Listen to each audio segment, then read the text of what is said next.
Welcome to this explainer. Today, we're unpacking what is literally the ultimate underdog story.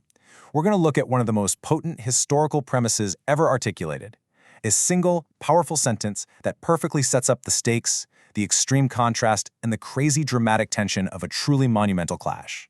When 13 colonies took on the world's strongest empire. Just 11 words. That is literally all it takes to set the stage for an epic collision. On one side, you've got this fragmented, totally subordinate group, and on the other, an absolute titan of global dominance. Think about the sheer, jaw-dropping disparity in power here. 13 colonies, a concept that inherently just sounds so small, right? Kind of isolated. And opposing them is the world's strongest empire, a heavy, imposing, limitless force. It forces us to ask a really fundamental question. How could the former possibly compete with the latter? Let's look at Section 1, the core conflict, a massive disparity. We're talking about just 13 completely distinct entities trying to stand together. That's a tiny, finite number on a global scale. It practically screams lack of mass.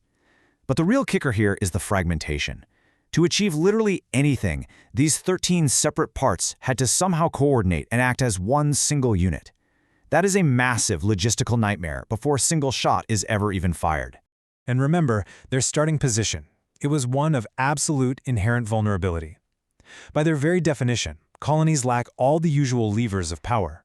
There's no established standing army, no bottomless treasury, and zero global alliances. They were starting from the absolute bottom of the geopolitical food chain. Moving right along to Section 2, the opponent, the global giant. Notice how the source doesn't just call them a strong adversary. It goes straight for the superlative, the strongest.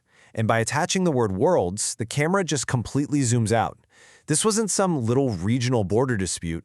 This was picking a fight with the undisputed heavyweight champion of the entire planet. Because an empire projects unified, overwhelming power across borders and across oceans. This opponent had limitless resources, a rigid and highly trained military structure, immense wealth, and all the historical momentum needed to absolutely crush dissent.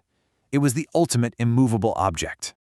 And that brings us to Section 3, the audacity, taking on the world.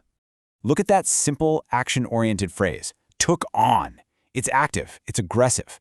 The text doesn't say they were attacked or, that they accidentally stumbled into a conflict. It places the agency entirely on those vulnerable colonies. They looked right at that unmatched global authority and deliberately chose to strike. An expression of sheer, unadulterated audacity. Understanding how this whole premise is framed really lets you appreciate the sheer gravity of the events that follow. It perfectly balances extreme vulnerability with absolute terrifying power.